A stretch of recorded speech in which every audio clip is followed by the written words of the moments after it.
เอาสบายดีเนาะสบายดีพ่อแม่พี่น้องเบิดสุขุทุกคนเนาะสบายดีตอนเที่ยงทุกคนเลยตอนนี้ก็กำลังเดินทางเข้าป่าเนาะเข้าป่ากับทีมงานคนหากินนะหลังจากที่เฮาบ่ได้ไปน้ำกันกะเป็นผู้แหละเกือบ10 มื้อทุกคนเลยเฮาก็ขึ้นกับทีมงานคนในบ้าน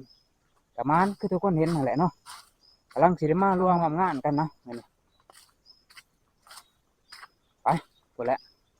จุดมุ่งหมายเฮาก็เที่ยงหน้าหน่อยผู้ใดเนาะ แต่ว่าความจริงนี่ก็สิลงเสนวนผู้ใดทุกคนเด้อแต่ว่ายามมันคำเพราะว่า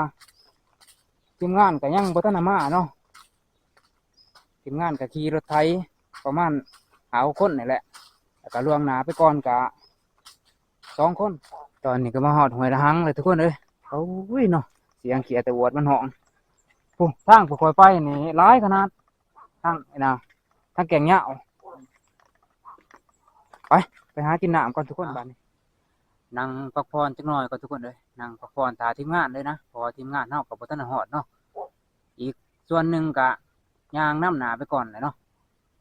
เพราะว่าส่วนที่มาน้ำหลังนี่ก็มารถไถนะถือรถไถมานํก็สิซ่าในจักหน่อยถนนหนทางมันก็ยากเนาะก็คือเฮาย่างมาย่างต่อเนาะหลังจากที่เฮาพักผ่อนก็ประมาณ5-6 นาทีนะเพื่อสิฮอดเที่ยงหน้าก็ย่านค่ำทุกคนเลยตอนนี้ก็สิเข้า4 โมงแล้ว ใครแน่แต่บริถือหยังเพราะว่าเครื่องกรองเขาก็เอาไว้อยู่รถไถก็คือมาแต่ละเที่ยวเนาะมาแต่ละเที่ยวก็ถือเรื่องกระสานนี่ต้นบักไห้ทุกคนเอ้ยโอ้ต้นใหญ่เลยเป็นดกขนาดมันกำลังสุกทุกคนเลยนี่โอ้มันก็นี่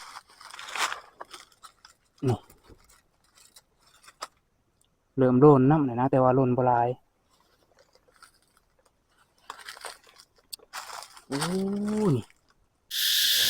เบิ่งจากร่องรอยนี่เนื้อกับเขาทุกคนเลยนี่เบิ่งหอยมันดูดกินนะเบิ่งก่อน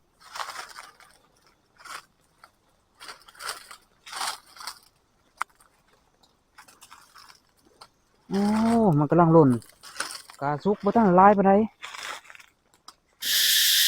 มีแต่ว่ากลับไปเที่ยงหน้าเอาไปเลยทุกคนตอนนี้ก็มาฮอดเที่ยงหน้าอะไรทุกคนเลยทีมงานเฮาก็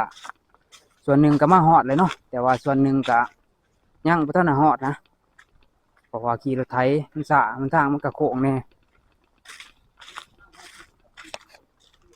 โอ้ฟักปานหม้องนี่ใหญ่เว่าเลยทุกคนเลยบ้านนี่โอ้เอางามขนาดบ้องแล้วบ่นี่ฮะอ๋อประกาศคักแล้วเนี่ยนี่เขาได้เนี่ยเนื้อเนี่ยฮะนะไม่ใช่ต้นมะไห้ต้นมะไห้ได้เห็นต้นไห้ต้นเขาย่างเขาเอ๊ะบ่น่าจะได้คนย่างเขาไปเบิ่งเห็นหดห้อยห้อย12 นิ้วนี่บางเทื่อคอยสิไปจังหน่อยนี่หาบ่มีอู่กับนี่นะอยู่ในรถไถอู่กับหัวไผตอนนี้ก็ทีมงานก็มาฮอดเบิดเลยทุกคนมีแต่ว่าสิกาเกียมเฮ็ดกินข้าวเนาะนั่นแหละก็คืออาหารก็คือเฮาถือขึ้นมาแต่บ้านแหละเนาะปลาแห้งแล้วก็สมหมูแล้วก็หนังกล้วยเนาะผ่านเป็นเผาเลยหลังจากกินข้าวกินน้ำแล้วก็จะเดินทางต่อทุกคนไปหานางเบิ่งต้นไม้พุ่นแหละไปกับพานหม้องนะแต่ว่าก็บ่ได้ไปทำการดอกมีแต่ว่าสิไปแยกกันอยู่เทิงพุ่นแหละแยกกันหาเขานางต้นไม้เนาะส่วนทีมงานเฮาแต่ละคนก็ไปคือกันทุกคนเลยบางคนก็นอนพักผ่อนเนาะเด็กจังออกนะคือพานเฮียงเพิ่นก็สิออกตอนเด็กเนาะแต่ว่าเฮาก็สิไปแต่เฮาค่ำนี่แหละไปหาเลาะไปหานางเบิ่งบางเทื่อตอนเด็กก็สิหาเลาะใต้ตาเลยไปเอาไปทุกคนบ้านนี้ตอนนี้ก็เรียกกันเลยเนาะกับพานหม้องเพราะว่าพานหม้องเพิ่นก็สิไปนั่งแถวน้องหั่นแหละแถวน้องบนเพิ่นเคยทับบักลังน้ำส่วนเบาเป้ากับผมสิลงไปทางห้วย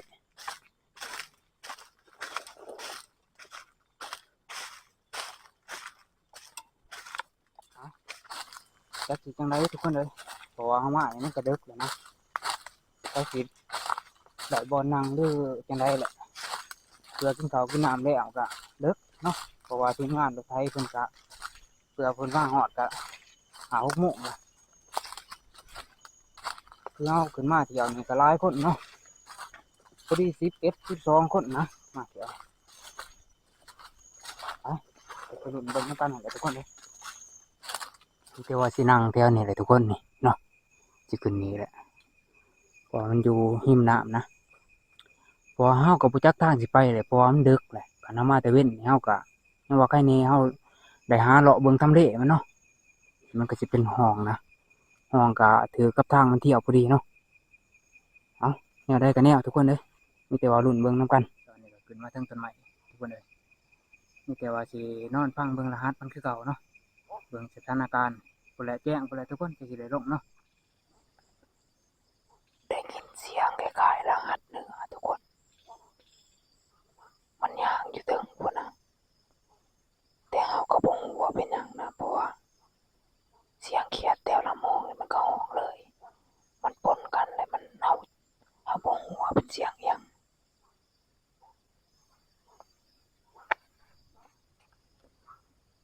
เสียงรหัสเหนือมันเล่นอยู่ถึงพุ่นทุกคนเด้อมันบ่ลงมาเนาะ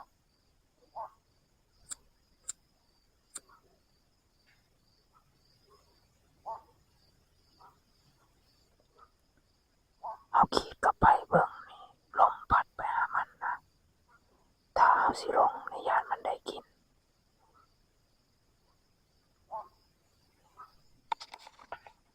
มันบ่ลงมาก็มีแต่ว่าสิขึ้นไปหามันทุกคนเลย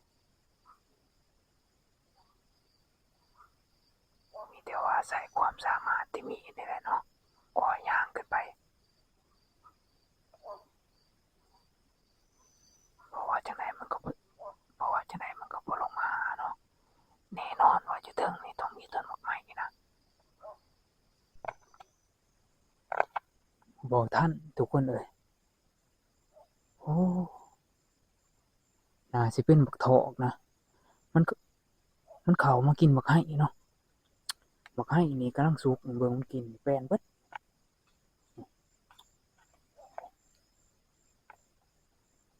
เพราะว่าทางเฮาขึ้นมานี่มันหกแน่ทุกคนเด้ออยู่ห้องเนาะมันเป็นห้องแล้วมันได้กินพอลมมันพัดขึ้นมาหามันนะ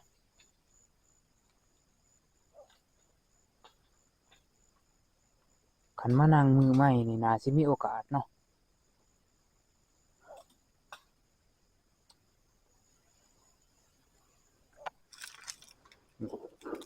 เบิ่งมันดูดกินแทนนี่โอ้แม่นเบิดจุดแปนโอ้น่าดีทุกคนถ้าเฮามาแต่เว้น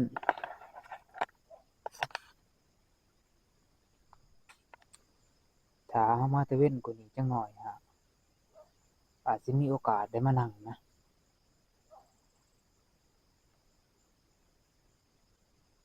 รอกลับก่อนโอ้เบิ่งห้อยมันเพาะเลยนี่แต่ถีบเลยทุกคนเลยแม่นเบิดเพราะว่ามันเที่ยวใส่ต้นบักไม้นะมันเที่ยวใส่ต้นบักไม้เนาะก็บ่มานอิหยังทุกคนเลยมีแต่ว่าไปลุ้นเบิ่งนำทีมงานเนาะเพราะว่าเมื่อคืนนี่ก็ได้ยินเสียงกระบังประมาณ2 เทื่อนั่นแหละบ่ฮู้ว่าสิเป็นไผนะเพราะว่าทีมงานคนหากินนี่เฉพาะนะเฉพาะแต่ในบ้านนี่7-8 คนเนาะ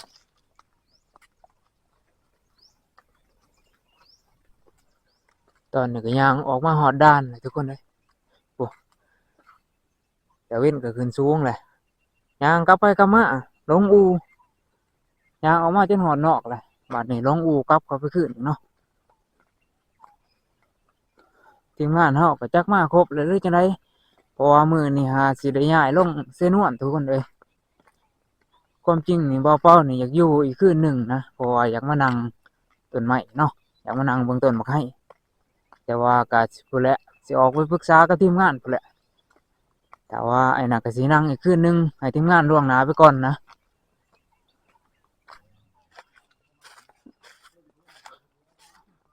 ทีมงานก็มาไว้เลย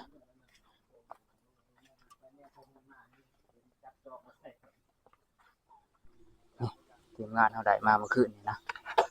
ทั้งไก่แล้วก็บางเนี่ยทุกคนเลยแล้วก็นกเขาเนี่ยเนาะตัวบางบ่าวจอมกับเขาเอา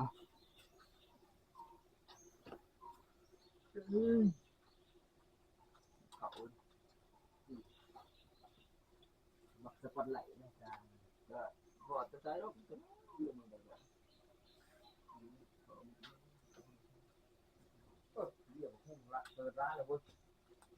เดี๋ยวจะได้เนี่ยไอ้ โอ้ชินลาบาง โอ้ มีนู่นเสานี่ลาบางก่อน หอยพักดิบเลยบ่นี่ พักลิบหัว พักดิบไปขวาน้ำลังเนาะ หัวน้ำลังจังไว้ แม่นคันเฮาสิปิ้งนี่มันกระสาเนาะ โดนศีรษะที่มาเราสิใหญ่ครับดิ เอาพอดีแหละพอดีถ้าผ่านท้องมาเนาะผ่านท้องกับบ่าวสัญญานะ ปานเท่ากันเสียงขับอยู่จักสิขับอย่างนี้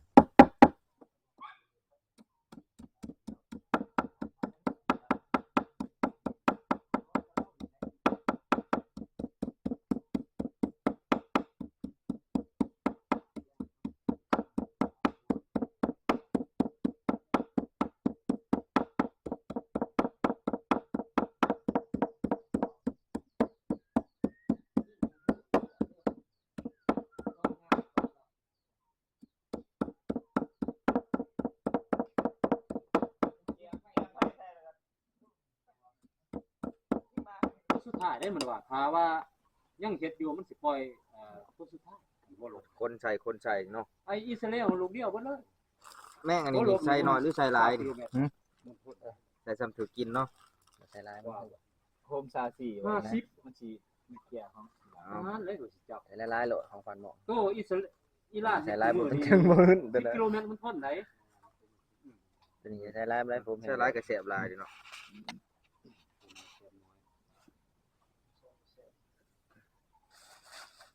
เป็นแบบเบิดกัน เป็นแบบเลือดแป้งเลย ลูกก็คันดีอยู่บอกเขาไกล โธ่ มันให้นกกระแทก ซิมเบิ่งให้นะครับ มันให้มันทั้งป้ายมันเยอะแต่งาต่ำๆนั่นต้นไม้ก็ต่ำมันให้ก็ต่ำนี่ ความคมนี่บ่ให้เว้าแล้วนะอย่าเว้าเด้อ อย่าบ่ให้เว้า มึงถ่าดังเหรอ สิทาสิ ปาดโตมันสิเบิดบ่เลยสิว่ากระดักกระดอกแค่ลาบบาง8โต โพดเนาะไปสวดถวย เหี่ย ที่ลึกที่เรือ เอาครับตัวนี้มันเหี่ย มากินข้าวนำกันทุกคนบัดนี้ลาบบางเนาะ คนไหนจะได้กิน คมเลียเนาะปาดเด้อ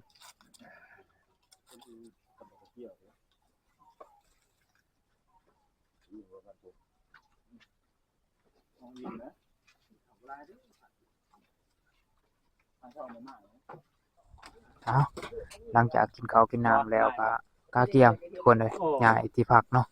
ลงไปเซนวนพุ่นแหละเครื่องของเฮาก็สิเอาไว้ในรถเนาะใส่รถไปเนาะเพราะว่าเฮาจะเอารถลงไปนํนะเอาอีกส่วนหนึ่งก็สิย่างไปเนาะย้ายที่พักลงลำเซนวนพุ่นแหละทุกคนเลยเพราะว่าเฮามาพักที่นี่ก็ได้คืนนึงก็มานอยู่ทุกคนเนาะทีมงานอ้ายเพิ่นก็มานพวกไก่กับนกแล้วก็บางนะไปความจริงนี่ก็สิลงแต่เมื่อวานนี่แหละทุกคนเลยแต่ว่ามันก็ค่ำก่อนเนาะเพราะว่าเฮาขึ้นมานี่ก็บ่ายโมงแหละมีแต่ว่าไปรุ่นเบิ่งพุ่นแหละอยู่เซ่พุ่นแหละห่วยสมว่าพางโตคักแท้ ข้างโต๊ะว่าได้ โอ้ยหรือว่าอุ้มไม้ นี่แต่ว่าเฮ็ดแต่สิทาไม่ทับกุ้งยางมากแล้วจะปักแล้วเนาะ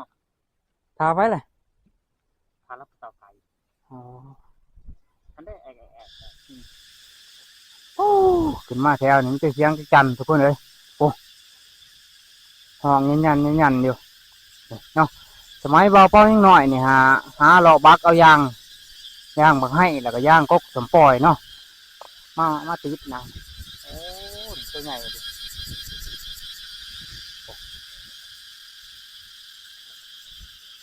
เพราะว่าฝนตกวังที่หามือเมื่อหลังนี่ทุกคนเลยแต่จักจันมันก็เริ่มออกเนาะแต่นึงมากก็หอดแล้วดูมันเลย โอ้ตัวนี้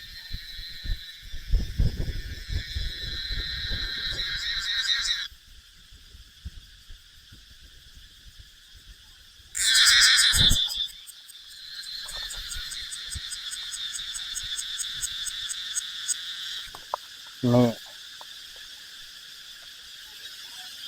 นี่ทุกคนนี่ถ้าเฮาได้หลายๆนี่เอาไปขัวหรือว่าเอาไปทอดก็ได้ทุกคน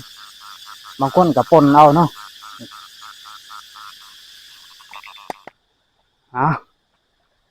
ตอนนี้ก็มาหอดลำเซนวันเลยทุกคนพุทธิ12 โมงปลายเนาะ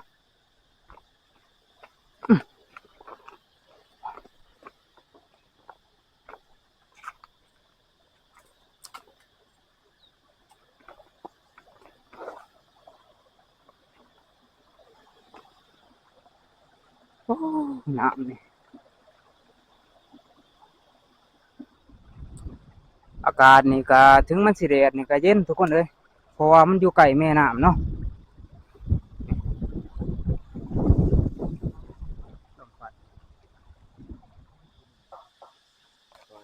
เอา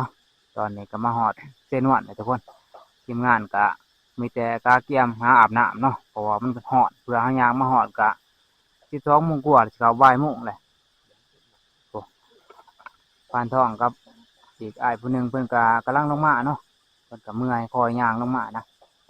เอาเบาเป้าก็สิหากาเกียมอาบน้ำทุกคนจังน้อยก็สิออกหาลัดแรงต่อนะหาลัดแรงแล้วหาเลาะเบื้องต้นบักไม้เพื่อเฮาสิได้นั่งมื้อแรงเนาะเพราะว่าฤดูนี่หาลักๆก็มีแต่ว่านั่งต้นบักไม้นั่นแหละทุกคนมันจังสิมีโอกาสแน่เนาะคือเฮามื้อคืนนี่แหละแต่ว่าต่างแต่ว่าเฮาไปดึกถ้าเฮาไปแต่เว้นนี่ก็สิมีโอกาสได้ทับ